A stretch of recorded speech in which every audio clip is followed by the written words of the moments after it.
Estamos en esta serie llamada Todos somos llamados a seguir a Jesús. Creemos verdaderamente que el Señor, por lo expresado en la Biblia, no es que nosotros nos lo inventemos o simplemente creamos lo que queremos, sino que en las Escrituras podemos notar claramente cómo es que realmente Dios hace este llamado a cada persona. Creemos al ver las Escrituras que Dios no elige a nadie para irse al infierno, a nadie para ir al cielo, sino que Dios da la libertad a cada uno de nosotros de decidir si seguirlo o rechazarlo. Pero el Señor hace la invitación, te hace la invitación a ti en persona para seguirlo. Hablamos entonces de un proceso de toda la vida, el seguir a Cristo. Esto es por toda la vida, lo que dure nuestra vida. En la iglesia tenemos también un programa precisamente que a través del cual buscamos ayudarte para que sigas en ese proceso, para que paso a paso puedas seguir a Jesús. Por cierto que les recuerdo entonces, si estás interesado en ser discipularte en el programa que tenemos como iglesia, te recuerdo que necesitas tomar esta clase, Conociendo mi Iglesia. Esto es en julio 19 y 26 tendremos Conociendo mi Iglesia. Consideramos importante que primero tomes esta clase de 2 domingos y entonces decidas si quieres tomar discipulado o no. Estamos entonces hablando de que Dios nos ha llamado a seguirlo, ¿sí? Pero conforme vemos la vida de Jesús y vemos cómo Él discipuló a los apóstoles, notamos que este seguir a Jesús no es un aspecto puramente individual, personal, sino que necesitamos ubicarnos como hijos de Dios, como discípulos de Cristo, en una comunidad. Dios nos conformó de esa manera, para existir, para buscarle en comunidad, no de forma aislada. Vayamos entonces, por favor, a Hechos capítulo 2 y vamos a hacer notar una palabra muy importante que tiene que ver con esto. En este contexto de comunidad hay una palabra importantísima sobre la cual queremos reflexionar apenas un poco y que nos muestra entonces lo que Dios espera de la iglesia, lo que Dios espera de ti y de mí como discípulos de Jesús en lo individual, pero en el contexto de una iglesia local. En Hechos 2 tenemos ese momento en donde se está apenas conformando precisamente la primera iglesia local, la primera iglesia que jamás existiría, ¿verdad? En Hechos 2, Pedro está predicando el evangelio precisamente en Jerusalén. La gente está escuchando atentamente, la gente manifiesta deseo de poner su fe en Jesús. Y entonces vamos a leer el versículo 40. Dice, y con otras muchas palabras Pedro testificaba y les exhortaba diciendo, sed salvos de esta perversa generación. Es el mismo mensaje que tenemos como iglesia, de hecho, en este mundo. Sed salvos de esta perversa generación. Así que los que recibieron su palabra, los que creyeron en la palabra expuesta, fueron bautizados y se añadieron aquel día como 3,000 personas. La iglesia estaba creciendo grandemente y perseveraban en la doctrina de los apóstoles. Nota esto, perseveraban en la doctrina de los apóstoles. La enseñanza, el orden que los apóstoles enseñaban era el mismo que habían recibido de Jesús. Y Jesús declara ampliamente en los evangelios que todo eso Él lo había recibido del Padre, ¿verdad? Muy bien, entonces perseveraban en la doctrina de los apóstoles y hay una palabra importante, en la comunión unos con otros, en el partimiento del pan y en las oraciones. Un poco de lo que la iglesia local en ese momento se encontraba haciendo. Pero quiero entonces enfatizar la palabra comunión. ¿A qué te suena comunión? Comunión. Tenían comunión unos con otros. Comunión. Podríamos pensar en compañerismo, amistad, unidad. Comunión va mucho más allá. Quiero mencionarte una palabra que si tienes tiempo en la iglesia seguro la conoces, pero al analizar entonces la palabra que se usa a la hora de plasmar este pasaje en el idioma original, en el griego koiné, ¿verdad? La palabra que se usa para comunión es koinonía. Muchos de ustedes ya la conocen, es de las palabras más conocidas. Koinonía, Se usa para, en nuestro idioma, traer comunión. ¿Qué es lo que implica esta palabra? Y esto es por demás importante. A la hora de ver esta palabra en las Escrituras, tanto en el Antiguo Testamento, bueno, es otra palabra, ¿verdad? Obviamente en el Antiguo Testamento, pero al ver la palabra comunión a lo largo de las Escrituras, encontramos esto y viendo el significado en el idioma original. Koinonía entonces hace referencia, fíjate, a que hay algo en común. Hay algo en común que determina participación mutua, beneficio mutuo, ayuda mutua, compañerismo también, contribución mutua, ¿sí? Se habla de un grupo con determinada intimidad, unión, que puede lograr esto. Ayudarse mutuamente, compartir unos con otros, contribuir mutuamente. Incluso la idea de ser socios uno de los otros. La palabra va mucho más allá entonces de solo amistad, ¿sabes? Esta palabra es importante y queremos reflexionar un poco sobre esta palabra a la hora de pensar en que tú y yo podamos estar siguiendo a Jesús, pero en sus términos debe ser dentro del contexto de una comunidad.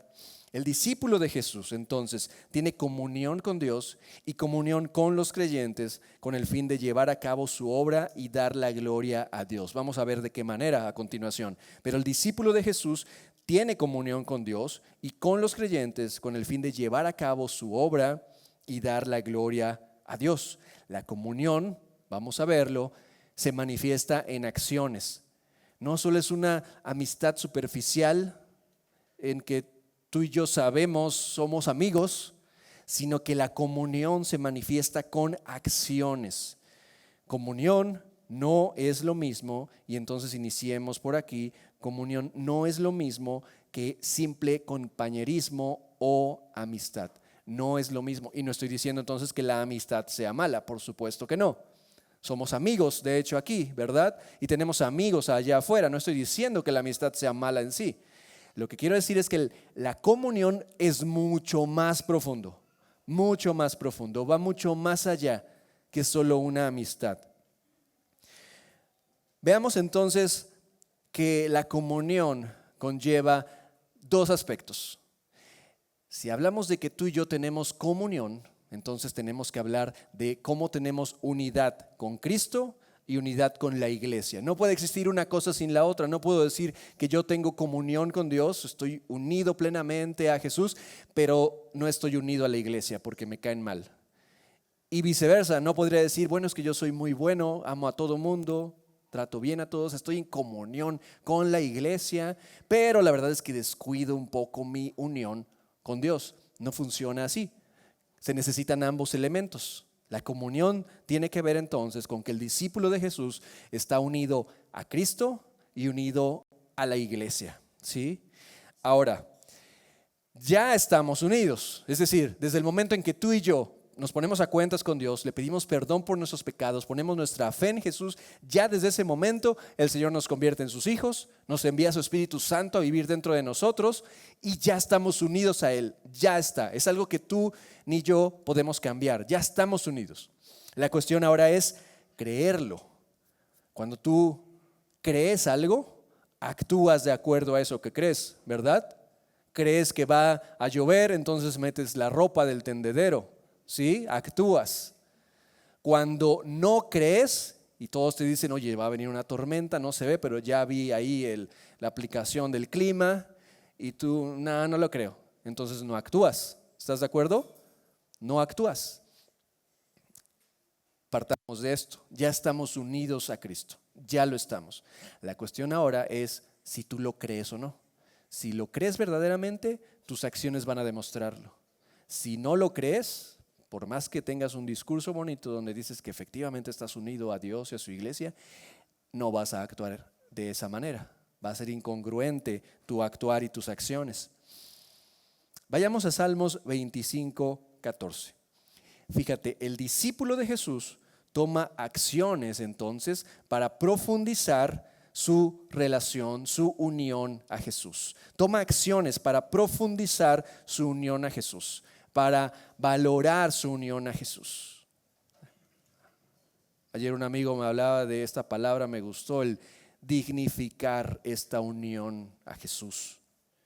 El verdadero discípulo de Jesús toma estas acciones. Toma acciones para no dañar su unión a Jesús. Salmos 25, 14 dice: la comunión íntima de Jehová es con los que le temen, y a ellos hará conocer su pacto. El discípulo de Jesús se sabe unido a Cristo y va a valorar, va a cuidar, va a proteger esa unión que tiene con Jesús. ¿Y qué es lo que va a hacer? Va, por el puro gozo de estar en la presencia de Dios, a buscar esta comunión íntima con Dios, ¿sí? A buscar esta cercanía a Él. Ya se sabe en unión, pero ahora dispone cada día un tiempo para ir a la palabra y escuchar lo que Dios le quiere decir. Por el solo gozo, por el solo privilegio de saber, oye, puedo pasar tiempo con Dios, qué bendición. Y a veces eso lo pasamos de largo y le ponemos prioridad a otras cosas, cuando esto debería ser la prioridad. Estoy unido al Creador del universo, al Rey de Reyes y Señor de Señores. Entonces, claro que vale la pena disponer un momento especial en el día para buscarle, ¿verdad? El discípulo de Jesús toma acciones para profundizar y no dañar su unión a Jesús, para conocerlo.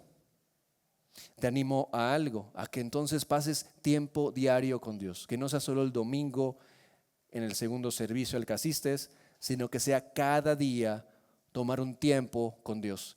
Te animo a algo más, a que puedas hacer al inicio de tu día y que te levantes, le des gracias a Dios y hagas algo, que te pongas de rodillas, ¿sí? Ante Él. No es que tengas que hacerlo así, no es que tiene que ser así o no hay otra forma, no estoy diciendo eso. Oramos y hablamos con Dios en cualquier momento, en todo lugar, pero hablo de lo que conlleva el hecho de ponerte de rodillas. Es tú iniciar el día sabiendo que tú no eres nada, que Dios es todo, que tú estás a los pies y Dios está por encima de ti.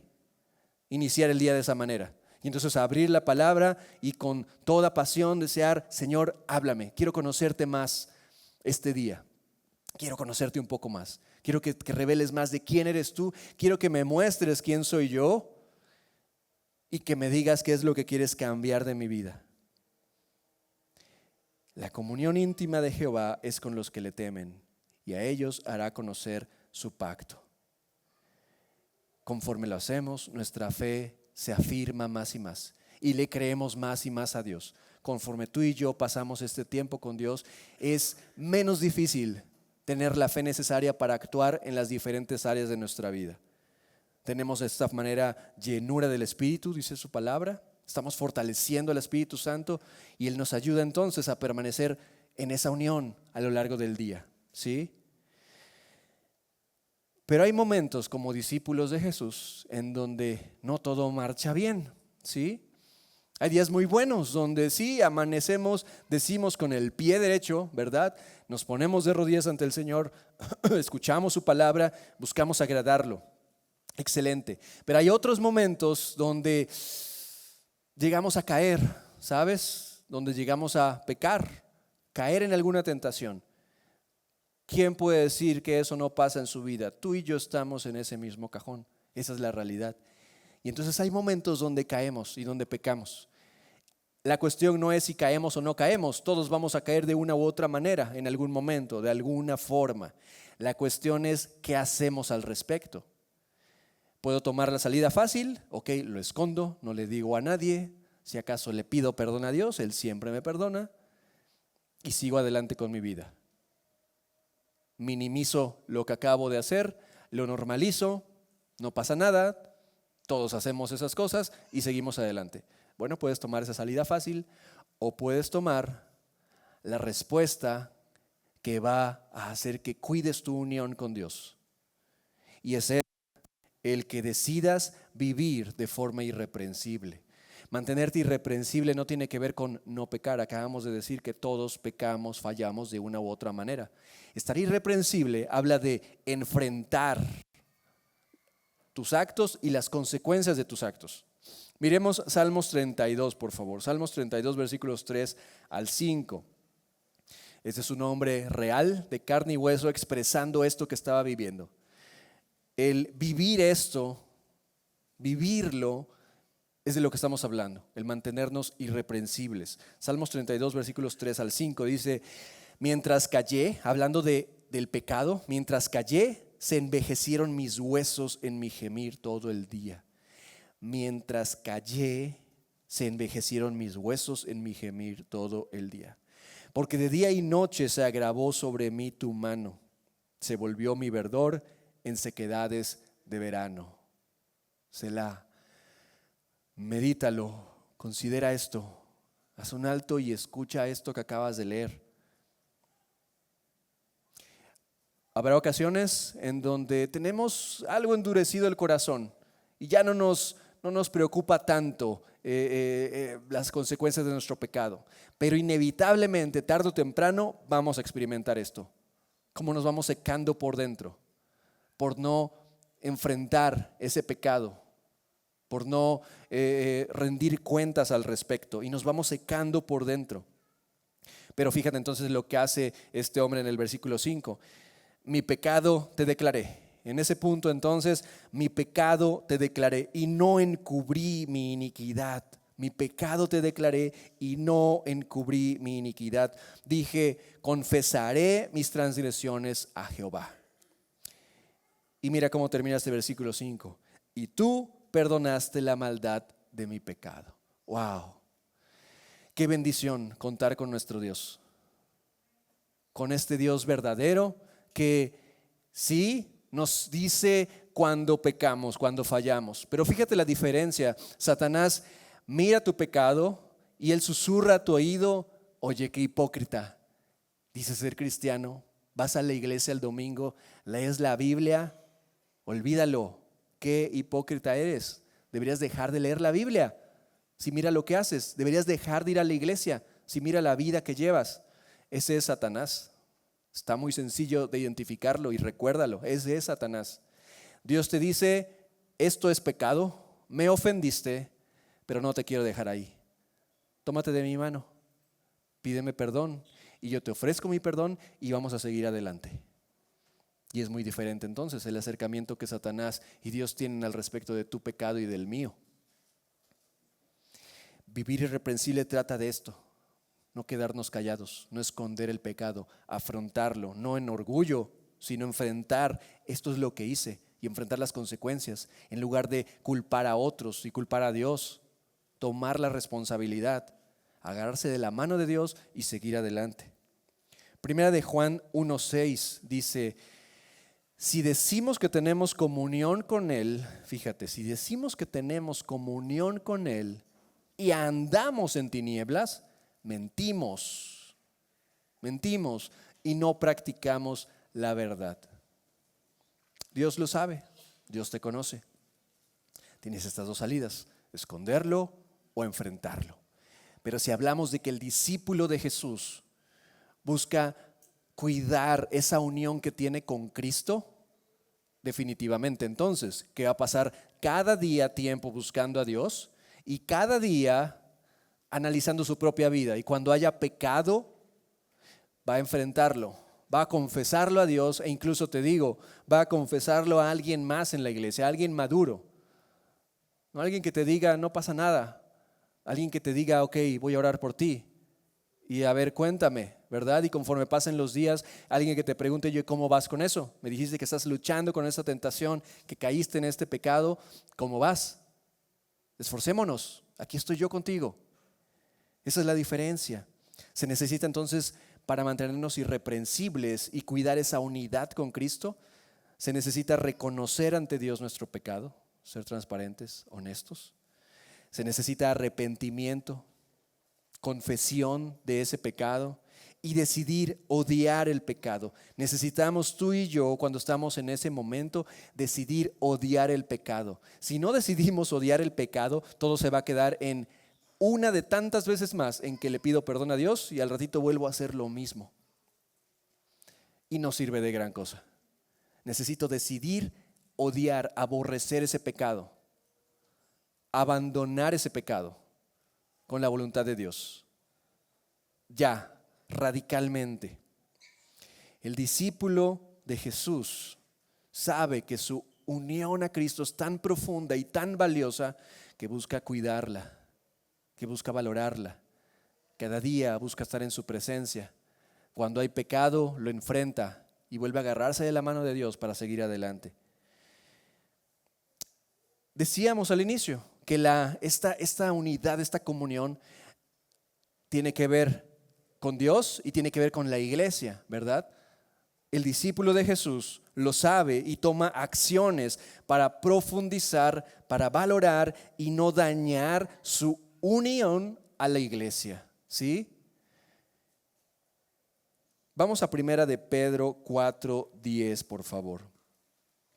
Esta comunión de la que hablamos, mucho más profundo que una simple amistad, se da con Dios mismo y se da con la iglesia. Ahora, ¿cómo se traduce esta comunión con la iglesia? De nuevo, en primer lugar, ya tenemos esa unión, ya tenemos esa comunión. En el momento en que tú vienes a Cristo, ya estás unido a su iglesia, no solo a esta iglesia local, sino a cada iglesia local bíblica, la iglesia universal en todo el mundo. ¿Sí? Cuando tú vienes a Cristo, ya pasas a estar unido a la iglesia en el mundo. Pero ¿cómo se verifica esto en el día a día? Fíjate, primera de Pedro 4:10. Cada uno, dice Pedro, según el don que ha recibido, te cuento por si no has leído mucho la Biblia, no sabes de lo que hablamos. Las Escrituras nos expresan que cuando tú vienes a Cristo, el Señor te hace su Hijo, su Espíritu Santo viene a vivir en ti y dice su palabra que Él te da dones, algún o algunos dones espirituales, capacidades que vienen de Él para servir a la iglesia, ¿sí? Para edificar a la iglesia. Muy bien, entonces dice primera de Pedro 4:10, cada uno según el don que ha recibido, ministrelo a los otros como buenos administradores de la multiforme gracia de Dios. Cada uno según el don que ha recibido, ministrelo a los otros como buenos administradores de la multiforme gracia de Dios. Dios te ha dado estos dones, Dios te ha dado talentos, recursos, cierto trasfondo que te ha formado, en fin. Dios te ha dado muchas cosas en realidad. ¿Para qué? ¿Para tu beneficio personal? ¿Para que te las quedes para ti solito? ¿Para que tú determines, sí las uso, no las uso? Ahorita quiero usarlo, ahorita no quiero usarlo. No, tiene que ser en mis términos. No, nada de eso. Dios dice que te ha dado ese o esos dones para ministrarlo a los otros, para servir a los otros, para servir a la iglesia. No es opcional, repito. No es que tú puedas hacer uso como a ti te plazca. No es opcional. Todo eso que Dios te ha dado, te lo ha dado Dios para servir a los demás, servir a la iglesia, como buenos administradores de la multiforme gracia de Dios. Somos malos administradores entonces, cuando tú, sabiendo que Dios te ha dado dones, talentos, recursos, trasfondo, tú dices, no, en este momento no quiero usarlo. No, ahorita estoy ocupado en otras cosas. No, porque esto y lo otro, y buscas justificar. Entonces eres un mal administrador de la gracia de Dios. Provocamos comunión con la iglesia cuando tú y yo servimos a los otros. Mantenemos, cuidamos esa comunión con los creyentes cuando tú y yo servimos a los otros. Ahora, ubícate entonces en esa posición de servir a los otros y piensa y considera a tu iglesia. La iglesia de Cristo es gigantesca, ¿verdad? En todo el mundo, pero estamos en esta iglesia local. Entonces, mira y piensa en tus hermanos y hermanas en Cristo en esta iglesia, en cuanto a tú servirles. Y yo te preguntaría, ¿será que todos ellos se lo merecen? ¿Se merecen que tú les sirvas? ¿Qué dicen? La verdad es que no se lo merecen. Y si a ellos, al resto les dijéramos, oye, y pon tu nombre ahí, ¿se merecerá que todos nosotros les sirvamos? Tampoco se lo merece. Ninguno de nosotros nos merecemos nada. Así que te digo, de hecho, no vengas a la iglesia pensando, ¿qué me podrán dar? ¿Qué me brindarán? ¿Qué aportarán a mi vida? No, según el enfoque que Dios nos da, tienes que saberte en la iglesia para pensar qué dones tengo para servir a los demás. ¿Qué es lo que puedo hacer para servir a mis hermanos y hermanas en Cristo? Repito, porque nos lo merezcamos, no, ninguno de nosotros nos lo merecemos. Esa es la realidad. No nos lo merecemos. La cuestión es que si yo decido seguir a Jesús como su discípulo, me sé en unión con Él. Y cuidando mi comunión con Él, voy a entender que Dios me demanda usar esos dones que me ha dado para servir a la iglesia, para servirlo a Él, sirviendo a la iglesia, para su gloria.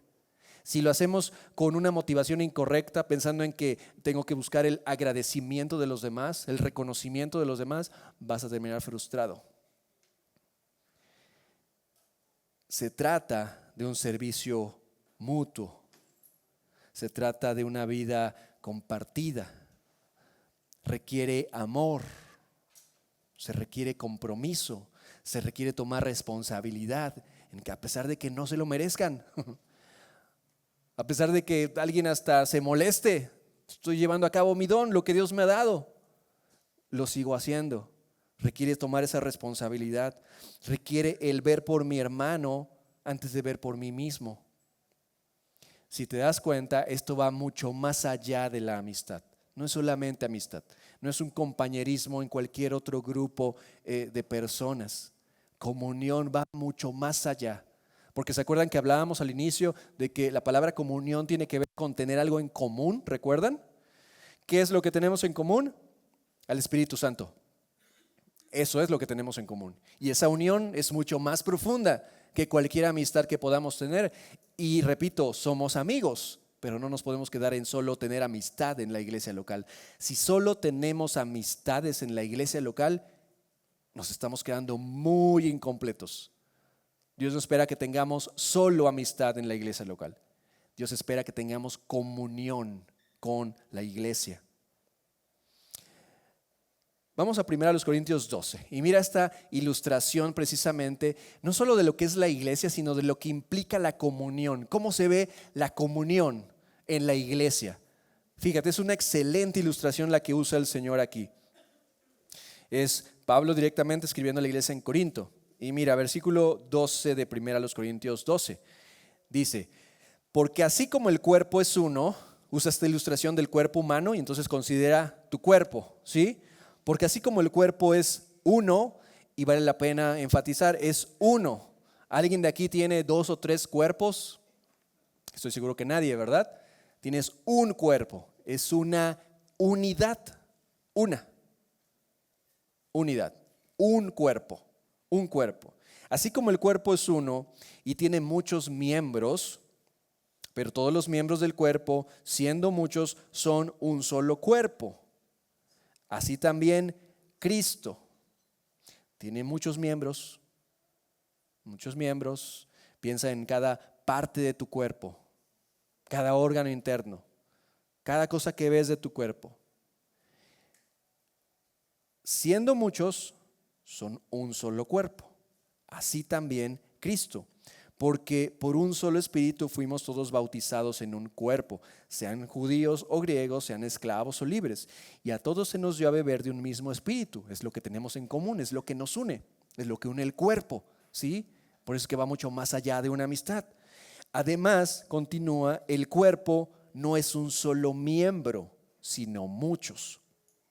Si dijera el pie, porque no soy mano, no soy del cuerpo, ¿por eso no será del cuerpo? Y si dijere la oreja, porque no soy ojo, no soy del cuerpo, ¿por eso no será del cuerpo? Hay en nuestro cuerpo, podemos tú y yo tener cierta soberbia combinada con ingenuidad o ignorancia y pensar en que algún elemento de nuestro cuerpo es importante. La verdad es que si no tuviera esta parte de mi cuerpo, no pasaría nada. Si estás en esa posición, te invito a que nos ayudes a ilustrar. Pasa por aquí, tomamos unas pinzas, te quitamos una uña del dedo chiquito, del más chiquito, y nos dices si efectivamente hay alguna parte de tu cuerpo que tú digas, esto no sirve, esto me da lo mismo si no lo tengo. No es así. Cada pequeña parte de nuestro cuerpo, aunque la pasemos de largo, es importante y forma parte de un todo, ¿verdad? Así como tú y yo podemos ser ingenuos y pensar en que algún elemento de nuestro cuerpo físico no importa, de la misma manera, ¿sabes? Podemos encontrarnos en la iglesia y tener esa misma soberbia y decir, esa persona es importante, pero aquella no importa. Aquella persona no creo, ¿qué puede aportar esa persona? Pero aquella tiene mucho que aportar. Y todo esto solamente conforme a nuestros ojos, a nuestra carne, a nuestros prejuicios que vienen del pecado. Es bien importante lo que el Señor nos dice. Termina el versículo 27 diciendo, vosotros pues, ustedes, esta iglesia, vosotros pues sois el cuerpo de Cristo y miembros cada uno en particular. Cada elemento es importante. Cada uno de nosotros tiene algo que aportar, tiene alguna función, No puede ocurrir el que cada parte del cuerpo piense en hacer algo diferente, ¿verdad? Dios nos dio el sistema nervioso central, ¿cierto? Para coordinar todo. Pero no podría ser entonces que la uña diga, pues yo quiero ir por aquí, pero este pie quiere ir por acá y mi mano quiere ir por allá, ¿cierto? Todo el cuerpo de forma conjunta funciona para llevarnos en una dirección determinada. Es lo mismo que ocurre con la iglesia. Somos infinidad de personas diferentes, pero no funciona el que cada uno determine para dónde ir. Necesitamos cada uno de nosotros entender nuestra función y ser parte para que esto camine en la dirección que Dios espera. Nos servimos unos a otros de diferentes formas. Esto es la comunión con la iglesia, en que nos servimos unos a otros de diferentes formas. Unimos fuerzas para lograr un mismo fin, y es alcanzar al mundo para Cristo. Piensa en cuán diferente es la amistad. Consideremos un poco la amistad. La amistad, por otro lado, fíjate, depende de las acciones de la otra parte. O sea, la comunión ya está esa unión entre tú como creyente con Cristo y con la iglesia, ¿verdad? Y en esta comunión, en este el Señor llevarnos a servir a los demás, si pones atención a las Escrituras, no tiene alguna parte. Vas a servir a los demás con tus dones, pero cuando te caiga mal, bueno, yo te entiendo, entonces ya pasa de largo esa persona y busca el siguiente, ¿no? Pero cuando tengas problemas con esa persona, mira, nada más ignórala y tú sigues sirviendo. O incluso cuando, ¿sabes qué? Te canse la iglesia, deja de servirles, te lo mereces, ya les diste mucho. No hay nada de eso en las Escrituras. Pongámoslo en contraste con la amistad. Una amistad común y corriente. La amistad depende de las acciones de la otra parte. Tú tienes una amistad y puedes decir, oye, este es un buen amigo, una buena amiga, pero en el momento en que te traiciona, eso puede cambiar, ¿cierto? ¿O estoy equivocado? Tienes una amistad, en el momento en que te traiciona, híjole, le piensas dos veces antes de volver a confiar y puede llegar el punto hasta donde terminas esa relación de amistad y es sano. Estamos hablando de amistad. La amistad puede ser muy buena, de bendición para tu vida, pero también puede haber amistades usadas por Satanás. Así que solo por decir tengo amigos, no creas que por eso está todo bien. Puede ser una buena amistad, pero puede también ser una amistad más bien usada por Satanás. Una amistad que puede servir para promover pecados en ese círculo de amistad. Una amistad que sirve para encubrir pecados. Te ayudan a tapar tus pecados, tú ayudas a los demás a tapar sus pecados. Una amistad que puede servir para excluir a otros y provocar división, ¿sí? Y son amistades usadas por Satanás. Y les puede haber en la familia, en el trabajo, y les podrá ver en la iglesia, por supuesto que sí. Y entonces tú y yo necesitamos ser sabios y reconocer que amistades así solamente son usadas por Satanás, incluso dentro de la iglesia. Y estas amistades pueden terminar, no así la comunión. La comunión trasciende la amistad. La comunión trasciende la amistad. Dios no nos llamó para que tú y yo seamos solo amigos en la iglesia. Nos llamó para tener comunión. El discípulo de Jesús cuida esa unión profunda con Cristo y con la iglesia. Con la iglesia fomentamos esa comunión cuando nos servimos con el corazón correcto unos a otros. Pero así como podemos caer con Dios, pecar, ofenderlo, y decíamos, necesitamos tener este estilo de vida de mantenernos irreprensibles, ¿no? Y tomo otra vez la mano de Dios y sigo adelante. Lo mismo ocurre con la iglesia, con los hermanos. Y puedo entonces llegar a tener problemas. Y si tienes poco tiempo en la iglesia, lamento decirte que mientras más te involucres con la iglesia, es probable que van a llegar los problemas. Porque la iglesia casualmente está compuesta de seres humanos. Que tenemos al Espíritu Santo en común, pero también tenemos en común que cada uno de nosotros tenemos nuestra carne, nuestros malos deseos, nuestros propios prejuicios, tentaciones, y eso también lo traemos a la ecuación. Así que en estos casos, cuando un discípulo de Jesús quiere cuidar bíblicamente para obedecer a Dios, quiere cuidar la comunión con la iglesia, va de igual manera a mantener un estilo de vida irreprensible con la iglesia. ¿A qué nos referimos? Vamos a Mateo 18, por favor. Mateo 18, versículos 15 al 17. En estos momentos, en este contexto que les digo, donde hay problemas con los demás, dice el Señor Jesús: por tanto, si tu hermano peca contra ti, ve y repréndele estando tú y él solos. Tú y él solos. ¿Quieres cuidar la comunión de tu iglesia? En ese conflicto que haya, busca hablarlo con la persona directamente. ¿No quieres cuidar la comunión en tu iglesia? Haz chisme. Ve con alguien más a hablar a las espaldas de esta persona. Si lo que buscas es no cuidar la comunión, lo que quieres es provocar división, haz chisme. Quéjate con alguien más, ¿sí? En lugar de hablar con la persona. Pero si lo que quieres es cuidar esa comunión con la iglesia, ve y repréndele estando tú y él solos. Si te oyere, has ganado a tu hermano. No buscamos ganar una discusión, buscamos expresar tu punto, escuchar a la otra persona, perdonar, pedir perdón, que se restaure la paz en esa relación, ¿sí? Y volver a enfocarnos en la comunión que nos lleva a buscar el mismo objetivo. Perfecto. Mas si no te oyere, toma aún contigo a uno o dos, para que en boca de 2 o 3 testigos conste toda palabra.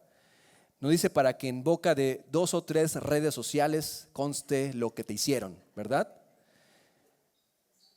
Toma aún contigo a 1 o 2, obviamente personas maduras, hermanos en Cristo maduros que ayuden a mediar. No busques a quien va a estar de tu parte, a quien quieres engañar. Busca personas maduras que busquen mediar la situación, ¿sí? Si no los oyere a ellos, dilo a la iglesia. Y no es que te pares aquí: iglesia, les quiero contar que Denise me hizo esto y luego me dijo esto otro, y así, así, así. No, ese es el punto, ¿sí? En este caso te diría: acércate a un servidor. No te acerques en primera instancia. Y digo, si lo haces, te voy a decir que regreses en el proceso. Pero en este punto es: ok, a ver, vamos a hablarlos y vamos a hacer nuestra parte por mediar. Y si no oyere a la iglesia, tenle por gentil y publicano. Y a veces tenemos la idea: tenle por gentil y publicano. Pues sí, entonces no eres más que un pecador que te vas a ir al infierno. Pero yo estoy bien con Dios, ¿no? Yo soy santo y puro. No es así. La idea que da un gentil y publicano es una persona que no conoce a Dios y que por lo tanto necesita el amor de Dios, necesita la gracia de Dios, necesita el perdón de Dios, ¿cierto? Eso es lo que Jesús hacía con los gentiles y publicanos, o estoy leyendo yo otra Biblia.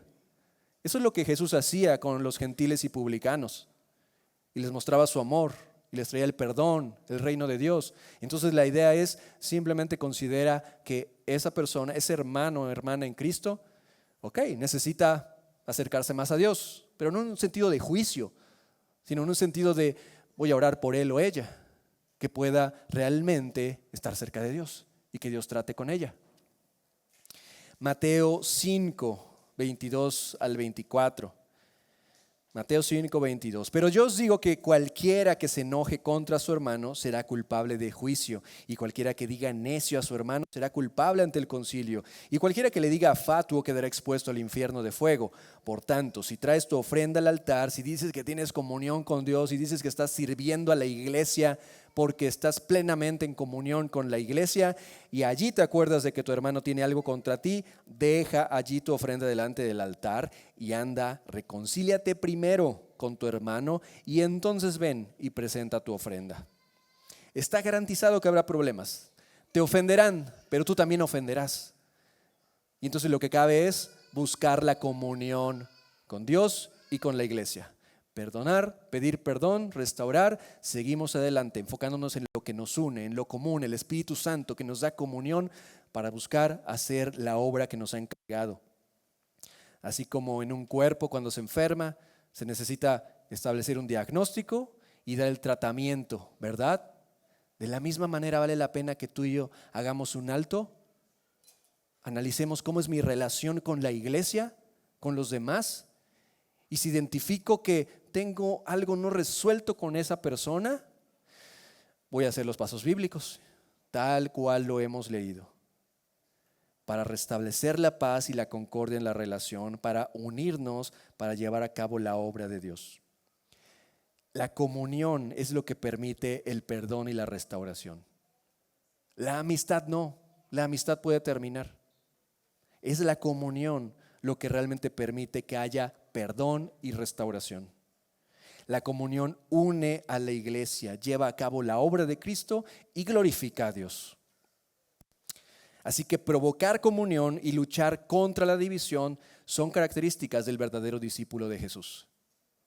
El verdadero discípulo de Jesús provoca comunión y lucha contra la división.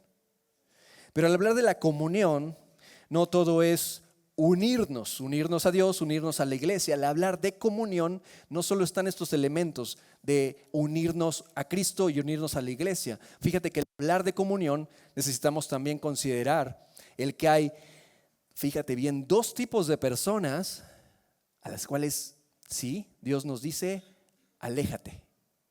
Suena interesante, porque podríamos pensar, bueno, Dios es amor y entonces tengo que estar en unidad con todo mundo.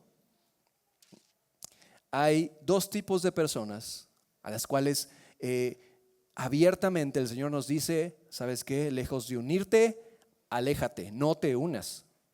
Vamos a ello. En primer lugar, veamos segunda carta a los Corintios 6, versículos 14 y 15. Segunda a los Corintios 6, 14 y 15. Primer tipo de personas a las que Dios nos dice, no nos unamos, aléjate. Dice este pasaje, no os unáis en yugo desigual, no os unáis en yugo desigual con los incrédulos, porque ¿qué compañerismo tiene la justicia con la injusticia? Y reflexionen estas preguntas. ¿Qué compañerismo tiene la justicia con la injusticia? ¿Hay compañerismo entre ello? En nuestro país, ¿existe compañerismo entre la justicia y la injusticia? ¿Es algo que puede existir al mismo tiempo? Claro que no. ¿Y qué comunión la luz con las tinieblas? Piensa en una vela encendida en la oscuridad, ¿verdad?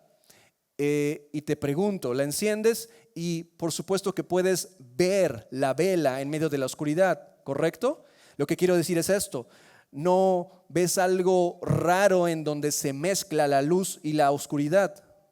¿Sí estoy en lo correcto? Puedes distinguir, se distingue, puedes diferenciar entre la luz y las tinieblas. ¿Qué comunión la luz con las tinieblas? ¿Y qué concordia Cristo con Belial? ¿Podrán coexistir Dios y Satanás? No.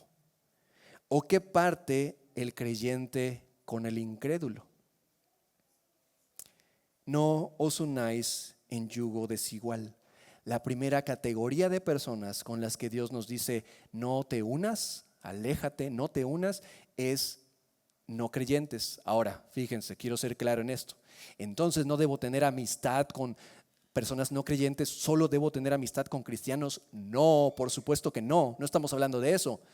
Tengamos amistades, tengamos muchas amistades allá afuera, tengamos muchas amistades y que podamos mostrarles un amor desinteresado, que ni siquiera tiene que ver con que si vienes a mi iglesia o no. Tenemos amor en todo momento a todas esas amistades.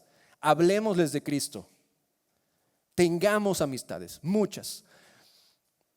Aquí no hablamos de amistad, aquí hablamos de comunión, aquí hablamos de una unidad profunda. Es diferente. ¿Sabes de qué trata esto? No os unáis en yugo desigual. Quiero que veamos una imagen y después un video. Esto es un yugo, porque dice no os unáis en yugo desigual. Eso es un yugo, es decir, esta herramienta de madera que ves ahí uniendo a estos dos animalitos, eso es un yugo. Se coloca en el cuello de estos dos animales para buscar un trabajo específico, que aren una tierra o que carguen, lleven un carro, ¿de acuerdo? Veamos un pequeño video, solo para que lo veas en acción de qué trata. Se coloca el yugo en los dos animalitos y la idea es que van a realizar un trabajo. Ahora, algo importante aquí. Esos dos animalitos deben tener el mismo peso aproximadamente. ¿Por qué? Si uno pesa menos, es más débil que el otro, ¿verdad? Y eso va a perjudicar el trabajo. Va a perjudicar el más débil al más fuerte. Esos dos animalitos, de hecho, como puedes ver, deben tener aproximadamente la misma altura. Porque si uno es más bajito que el otro, de nuevo, el más bajito va a impedir que el otro cumpla con su propia función y no van a llegar a ninguna parte, ¿sí? Y a lo mejor se tropiezan uno con el otro al inicio y empiezan a caminar y de tener que ir en una línea recta van a terminar por un lado o por el otro. ¿Captamos la idea entonces? Creo que es bastante nuestro Dios tan sabio y usar ejemplos tan buenos de verdad para explicarnos verdades espirituales. Y el Señor nos dice, no te unas en yugo desigual, no va a servir de nada. Solo se van a atropellar uno al otro, va a causar caos, no van a llegar a ningún lado. Yo tengo un objetivo y no lo vas a lograr uniéndote en yugo desigual, ¿sí? Un aspecto clásico, el más común donde aplicamos esto correctamente lo aplicamos, es para los solteros. No se te ocurra casarte con alguien no creyente, porque de esto estamos hablando. Pero esto va mucho más allá para todos nosotros, ¿sí? ¿De qué manera?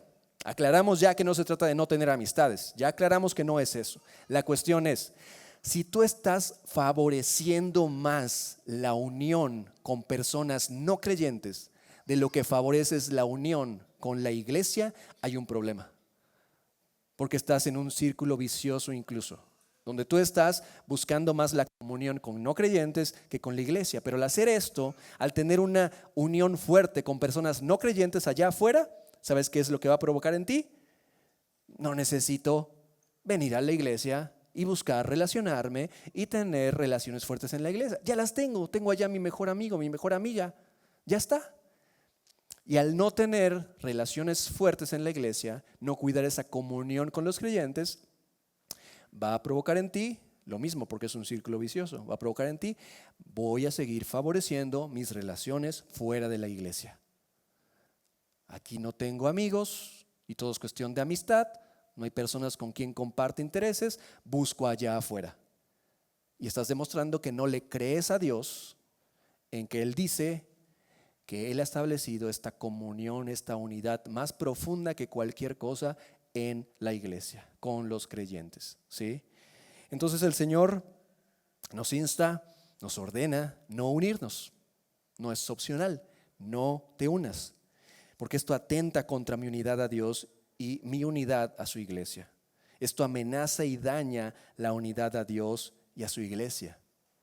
Hay una segunda categoría de personas y ahora fíjate, se pone todavía más complicado porque hablamos de creyentes. Sí, el Señor nos dice que no nos unamos, que nos alejemos de un tipo de personas siendo creyentes. Vamos a Romanos 16, por favor.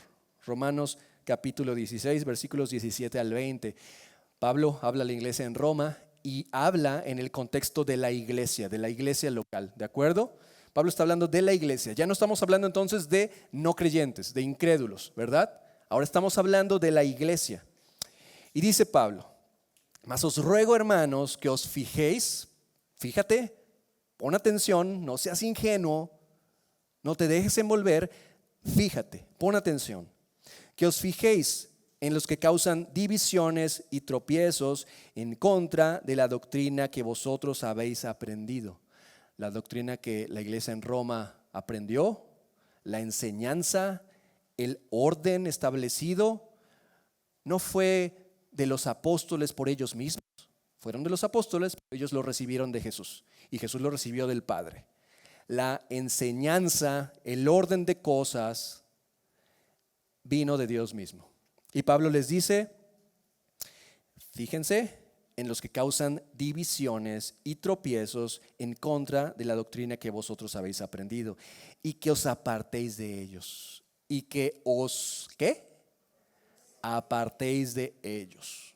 Hablamos de creyentes, hablamos de hijos de Dios, ya no hablamos de incrédulos, de hijos de Dios, y que os apartéis de ellos. Oye, pero es que es mi amigo. Bueno, tú decides si quieres obedecer a Dios o darle prioridad a tus amistades. Si quieres mantener amistades en sentido superficial, u obedecer a Dios y cuidar la comunión con la iglesia. Que os apartéis de ellos. Y fíjate el versículo 18, porque tales personas no sirven a nuestro Señor Jesucristo. Esto es profundo, poderoso, porque tales personas no sirven a nuestro Señor Jesucristo. ¿Por qué Pablo les dirá a la iglesia en Roma, porque tales personas no sirven a nuestro Señor Jesucristo? Si tenemos una persona que dice, oye, yo adoro a Satanás, pues es muy claro que no sirve a nuestro Señor Jesucristo, ¿verdad? Sí, sería muy obvio, ¿cierto? Si alguien viniera con un discurso así. La cuestión aquí es esta, y es muy importante. Las personas que causan división en las iglesias, que causan tropiezo, no van a aparecerse contigo y decirte, oye, te quiero contar, fíjate que he estado meditando, soy hijo de Dios, pero quiero servir a Satanás, así que estoy buscando cómo crear división y tropiezo a la iglesia. ¿Quieres estar conmigo? Nadie va a llegar así. Ellos van a llegar diciendo, es que estoy sirviendo a Dios. Es que sí, será lo que Dios dijo para esta iglesia, el orden, la enseñanza, pero Dios a mí me ha dicho que esto otro. Y yo quiero servir a Dios. ¿Te das cuenta entonces de la implicación de esto? Y Pablo les dice por eso mismo, tales personas no sirven a nuestro Señor Jesucristo. Por más que lo digan y el discurso sea ese. Tales personas no sirven a nuestro Señor Jesucristo, sino a sus propios vientres. Están actuando en egoísmo, siendo narcisistas, están pensando solo en ellos mismos, en sus términos. ¿Qué importa el orden establecido por Dios? ¿Qué importa la enseñanza que Dios ha dado? Yo creo esto. A mí Dios me ha dicho esto. Y con suaves palabras y lisonjas engañan los corazones de los ingenuos. Engañan los corazones de los ingenuos. Engañan. ¿Quién es el padre de la mentira? Satanás. Personas en esta posición son hijos de Dios, pero deciden, no sé por qué tantas razones, en ese punto servir a Satanás, ¿sí? Siendo instrumentos de Satanás. Porque vuestra obediencia, continúa Pablo, ha venido a ser notoria a todos. Y Pablo entonces motiva a la obediencia. La obediencia de ustedes, iglesia en Roma, ha venido a ser notoria a todos. Así que me gozo de vosotros y que nos instemos entonces tú y yo a la obediencia a Dios. Pero quiero que seáis sabios para el bien e ingenuos para el mal. Sabios para el bien e ingenuos para el mal. Si quiero ser sabio para el bien e ingenuo para el mal, definitivamente entonces que voy a obedecer a Dios y no me voy a acercar a las personas que causan división. Esto nos ha pasado tiempo atrás, iglesia. Nos sigue pasando hoy en día. Te voy a decir algo, seguirá pasando mientras exista esta iglesia local y cada iglesia en el mundo. Lamentablemente seguirá pasando porque somos humanos. Y tú y yo podríamos, incluso Dios nos libre, pero tú y yo podríamos ser quienes causen división y tropiezo. Por eso es que debo cuidar mi comunión con Dios y mi comunión con la iglesia. Y el Dios de paz aplastará en breve a Satanás bajo vuestros pies. Aplastará en breve a Satanás bajo vuestros pies. La gracia de nuestro Señor Jesucristo sea con vosotros. ¿Por qué fijarnos y apartarnos si son nuestros hermanos en Cristo en esta categoría? Bueno, entendemos viendo las Escrituras que ellos han decidido ser soberbios, han decidido rebelarse al orden de Dios. Han decidido dividir y no unir. Han decidido buscar su propio beneficio y no el del reino de Dios. Deciden servir a Satanás. Y podemos orar por ellos, pero eso es una cosa. Y otra, escudarnos en, son mis amigos. Bueno, acabamos de ver que una cosa es la amistad y que puede ser usada por Satanás. Y otra cosa diferente es la comunión de la que Dios habla para su iglesia. La comunión une a la iglesia, lleva a cabo la obra de Cristo y glorifica a Dios. Provocar comunión y luchar contra la división son características del discípulo de Jesús. Provocar comunión y luchar contra la división son características del discípulo de Jesús. El Señor busca que en este seguirlo cuidemos esa comunión con Dios y con la iglesia. El discípulo de Jesús se establece en la comunión con Dios y con la iglesia. El verdadero discípulo de Jesús se establece y permanece en esa comunión con Dios y con la iglesia. Quisiera terminar haciéndote unas preguntas. Piénsalas, respóndelas para ti, de forma real. 4 preguntas. Primero, ¿qué puedes hacer hoy para fortalecer entonces tu unidad con Jesús? ¿Qué puedes hacer hoy para fortalecer tu unidad con Jesús? Tal vez el que tomes la decisión, híjole, leo la Biblia una vez cada 2 semanas, o siempre estoy leyendo el mismo libro. Ok, ¿sabes qué? Voy a tomar en serio mi tiempo con Dios ahora sí. He estado jugando, esa es la realidad. Voy a tomar en serio mi tiempo con Dios. Voy a leer la Biblia todos los días, a conocer quién es Dios y que Él me revele más acerca de mi propia vida. Segunda pregunta, ¿qué puedes hacer esta semana para provocar más unidad con su iglesia? Y digo, su iglesia, es iglesia de Cristo, no es tuya ni mía, es su iglesia. ¿Qué puedes hacer esta semana para provocar más unidad con su iglesia? Tal vez participar en algún ministerio, y no te digo que vengas todos los días, todo el día, pero tal vez que ubiques un ministerio en el que tú puedas dar. Hay muchos ministerios y todos estamos llamados a recibir y ser edificados, pero ahora estoy hablando de pensar en un ministerio en el que ahora tú tú te involucres y vayas y sirvas con el corazón correcto. Puede ser. ¿Qué decides hacer hoy en tercer lugar? ¿Qué decides hacer hoy para no unirte en yugo desigual con los incrédulos? Valora tus amistades, piensa cómo está, dónde tienes relaciones más fuertes, con los no creyentes o con la iglesia de Cristo. ¿Qué decides hacer hoy para no unirte en yugo desigual con los incrédulos? Finalmente, ¿qué decides hacer hoy para no unirte con quienes provocan división? ¿Qué decides hacer hoy para no unirte con quienes provocan división? El discípulo de Jesús se establece en la comunión con Dios y con la iglesia. ¿Verdaderamente eres un discípulo de Jesús? ¿Lo estás siguiendo a su manera?